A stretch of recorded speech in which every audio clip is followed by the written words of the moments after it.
Can we stop treating fresh fruits like they're not the moisture bomb that they really are? Hi, I'm Annette, micro baker in Chicago and owner of Dough My Goodness Bakery, and I'm here to help you simplify sourdough. Fresh fruit is probably the wettest inclusion in this series, the series that I'm calling Inside the Loaf. Today, we're talking about lemon blueberry. And it is wetter than even the loaf from episode 1, jalapeno cheddar. And they're not just wet, they're also very fragile. So you have to be careful of things like leaks and blowouts, and also you don't want to squish them all while you're shaping. And there's also another factor that a lot of people don't really talk about, and that's the sugar. Fresh fruit carries a lot of sugars in it, which affects how your loaf naturally browns. Sugary loaves can darken quite fast. So you'll want to monitor your bake time and temperature a little more closely than you would for, say, a plain loaf. So this episode specifically really is like 3 lessons in one. Moisture management, sugar's effect on browning, and gentle handling to avoid blowouts. Most fruits release a lot of moisture, and they do so pretty quickly, especially once you start folding or applying any kind of pressure. If you're using my base recipe, which is in my video called the 10 Simple Steps to Sourdough, that is a 68% hydration recipe. So for a loaf with fresh fruit, I drop the hydration by about 25 grams. That brings the dough down to about 63% hydration. That should help make it much easier to handle. On the sugar side, keep an eye on the crust once it's in the oven, especially that final stretch in the oven. If you're cooking in a roasting pan or a Dutch oven, I recommend that you leave it covered for longer than you normally would, and then have the lid off be less than you normally would.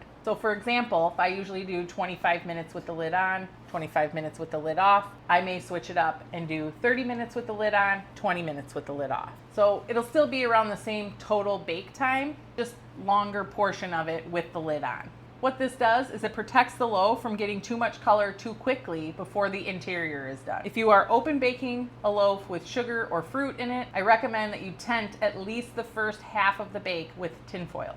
Fresh fruits come in at about 15% of the total flour weight. So if you're doing a standard loaf with about 500 grams of flour, your fresh fruit should weigh about 75 grams. So this dough has gone through bulk, pre-shaped and rested. I want as little handling on this fruit as possible to preserve its integrity, so that's why I wait and add it during shaping. You'll notice that I did not flour the counter here, and that's on purpose. I want the dough to stick to the bench a little bit and eventually to itself. One thing to note is that I use fresh blueberries, but I put them in the freezer for at least a few hours in advance.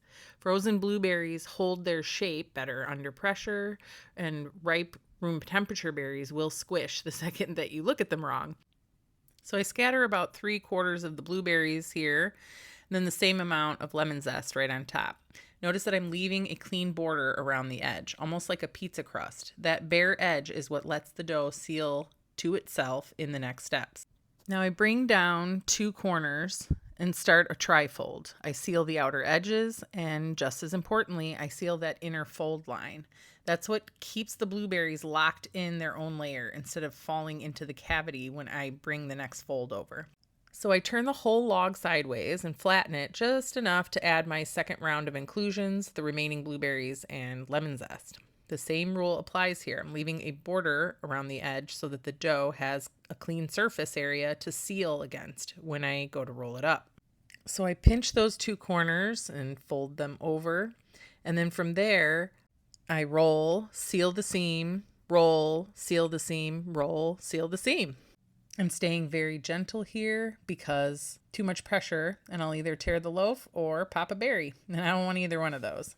So the loaf goes into the banneton, seam side up, little gentle stitching, tighten the surface. Here's real life, not a highlight reel. I found a small hole. I pinch it shut, no big deal.